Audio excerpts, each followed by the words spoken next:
राजधानी लखनऊ में हिंदू समाज पार्टी की राष्ट्रीय अध्यक्ष कमलेश किरण तिवारी ने मीडिया से बात करते हुए 22 जनवरी को आयोजित अयोध्या में कार्यक्रम के संबंध में बताया। किरण जी, अयोध्या में 22 जनवरी को राम जन्मभूमि मंदिर का उद्घाटन होने वाला है और भाजपा जगह जगह गली गली जाकर के अक्षत बांट रही है। इस पूरे घटनाक्रम को, मंदिर के उद्घाटन को हिंदू समाज पार्टी किस तरह से देख रही है? देखिए, जो भी राम मंदिर का निर्णय आया उसमें देखिए हम सभी सनातनियों के लिए तो बहुत गर्व की बात है, मगर एक चीज़ ये भी हम जानते हैं कि अगर वो निर्णय आया तो वो तो हमारे साथ जो है सुलह समझौता हुआ है। हमारी जीत एक किस्म से तो नहीं हुई, क्योंकि उसी अयोध्या के भूमि पे 25 किलोमीटर पे मस्जिद बन रही है, भारी मस्जिद बन रही है, जहाँ पे आतंकवादी आकर के वहाँ पे उद्घाटन करेंगे उसका। तो जीत तो मेरी तब थी जब हमारे राम मंदिर का जब साक्ष्य था, तो राम मंदिर के लिए साक्ष्य निकले थे, तो हमारा एक 25 फैसला होना चाहिए था। कोर्ट ने पूरी तरीके से समझौता करवाया कि मेरे घर में कोई किराएदार रह रहा है, जबरदस्ती कब्जा कर लिया, उसके बाद उसके बदले में उसको वहां जमीन या घर दिया जाए।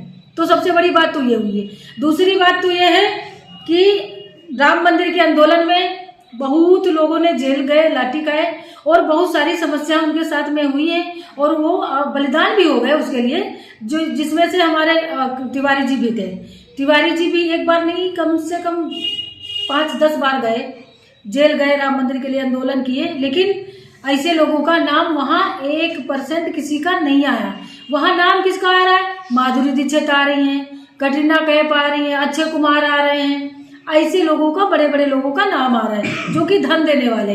गरीब जो आदमी वहाँ बलिदान दिया है, जो आंदोलन किया है, उसमें उसका कोई भी नाम नहीं। और इसमें देखा जाए तो राम मंदिर में कितना बलिदान हुआ है, मोदी का कितना सहयोग है कि वहाँ पे मोदी का श्रेय मिल रहा है, खाली योगी को श्रेय मिल रहा है, बाकी जितने लोग हैं उनका कोई श्रेय नहीं है और कहीं भी नामो निशान उनका नहीं है। सिर्फ मोदी और योगी जी ही बनवा रहे हैं और जो बलिदान हो गए उनका नामो निशान वहाँ नहीं है। तो हम यही कहना चाहते हैं कि राम मंदिर के लिए बलिदान हुए हैं उनका कम से कम वहाँ नाम होना चाहिए। तिवारी जी ने कलश यात्रा निकाले थे अयोध्या से, सीतामढ़ी से और अयोध्या तक लेके आए थे और वहाँ पे गंगा जल लेकर के उन्होंने कसम खाई थी कि 3 साल में अगर मंदिर नहीं बना तो हम लोग मंदिर को निर्माण करवाएंगे। उससे एक समझ लीजिए 2 साल में ही मंदिर का निर्णय आ गया। लेकिन हमारे यहाँ अक्षत और वो 22 तारीख के बाद के आया हुआ है कि 22 तारीख के बाद आप राम मंदिर के लिए दर्शन के लिए आइए। तो भारतीय जनता पार्टी वालों के क्या बाप का मंदिर है क्या? उन्होंने एक मंदिर का निर्माण किया, भगवान को उन्होंने पैदा किया है क्या? वो तो सबके हैं, वो तो 22 तारीख के बाद तो सब जा सकते हैं। लेकिन 22 तारीख को सिर्फ पैसे वालों का बोलबाला है। पैसे वाले वहां जा रहे हैं जिनका कभी कोई राम मंदिर के नाम पे कुछ था ही नहीं। तिवारी जी अपनी जमीन बेचे, राम मंदिर के लिए आंदोलन किए, जेल गए, लेकिन वहां पे उनका कोई नामो निशान नहीं है। और हम लोगों को 22 तारीख के बाद न्यू इनवाइट आया है जी। पर सरकार तो इसको बहुत ऐतिहासिक कदम बता रही है कि बहुत सारा पूंजी निवेश आएगा, बहुत सारा पर्यटन आएगा, हवाई अड्डा भी वहां बनाकर तैयार कर दिया गया है। लोग कह रहे हैं विकास होगा बहुत राम मंदिर से। तो राम मंदिर से विकास तो होगा। राम मंदिर से वहाँ होटल बन रहे हैं, इतना बड़ा मंदिर बन रहा है, वहाँ पे सारी व्यवस्था हो रही। पैसा कहाँ जाएगा? पैसा जाएगा सरकार के खाते में। जितना राम मंदिर पर चढ़ावा चढ़ता है, जहाँ बड़े बड़े मंदिरों का चढ़ावा जो भी आता है वो राम जो है सरकार के खाते में जाता है। उससे कोई समाज का सुधार नहीं हो रहा है ना।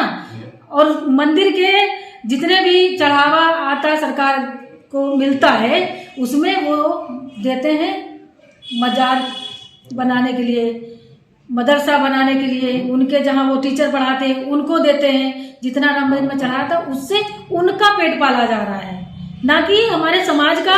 गुरुकुल बन रहे हैं, सरकारी स्कूल की व्यवस्था अच्छी हो रही है, उससे उस पैसों से उससे कुछ नहीं हो रहा है। किरण जी, एक बात और कही जा रही है कि अभी मंदिर बनने में काफी समय था, लेकिन चुनाव को देखते हुए भाजपा ने इस कार्यक्रम को इस जल्दीबाजी में रखा है। तो बिल्कुल भी सत्य है और ये भी हम भी ये बात कहना चाहते हैं कि चुनाव के देखने के चुनाव आ रहा है, इसकी वजह से मंदिर का वहाँ पे उद्घाटन हो रहा है, राम मंदिर का स्थापना वहाँ पे की जा रही है, सिर्फ चुनाव के लेकर के। नहीं तो अधूरा मंदिर है, अभी स्थापना नहीं होनी चाहिए थी। अधूरे मंदिर में अभी उनका कोई ऊपर जो है टीला नहीं बना है, जहाँ बनना चाहिए मंदिर का। तो अधूरे में तुम स्थापना कर रहे हो तो इसका क्या मतलब है? अभी वो जो लग जाएगा, आचार संहिता लग जाएगी, सबका जो है पावर खत्म हो जाएगा, तो मोदी का श्रेय कैसे मिलेगा? नहीं किरण जी, एक सवाल अभी मौजूदा समय में भी उठता है कि भाजपा के लोगों और सनातन के मानने वाले लोगों ने संघर्ष किया, और वैसे जैसे लोग कहते हैं कि कब तक योगी रहेंगे और कब तक मोदी रहेंगे जब आपको बचाएंगे। तो जरूरी नहीं है कि मोदी नहीं रहेंगे तो क्या मतलब कि भारत में कोई ऐसे व्यक्ति नहीं है कि जो उनका हिंदूवादी चेहरा हो। बहुत ऐसे हिंदूवादी चेहरा है जो देश को चलाना चाहते हैं। वहाँ मोदी और योगी दोनों दो ही नहीं है। तो आप क्या 22 तारीख को जाएंगे अयोध्या? 22 तारीख को हाँ जाएंगे, तो हम जरूर, अगर हमें रोका गया या नहीं जाने दिया गया तो हम वहीं पे अपना वार्ता करेंगे, लेकिन हम जाएंगे जरूर। हमको उनके जो है न्योता का या उनके उसका कोई हमको मतलब आपसे किसी तरह का संपर्क स्थापित नहीं किया गया? नहीं, मुझे तो कभी नहीं किया गया, क्योंकि हम तो विपक्ष में है ना। हम तो विपक्ष में, उनसे क्यों किया जाएगा? वो आज फीता काट रहे हैं जगह जगह का, मोदी श्रेय ले रहे हैं मोदी, जबकि राम मंदिर के नाम पे तो मोदी का कोई नाम निशान था नहीं।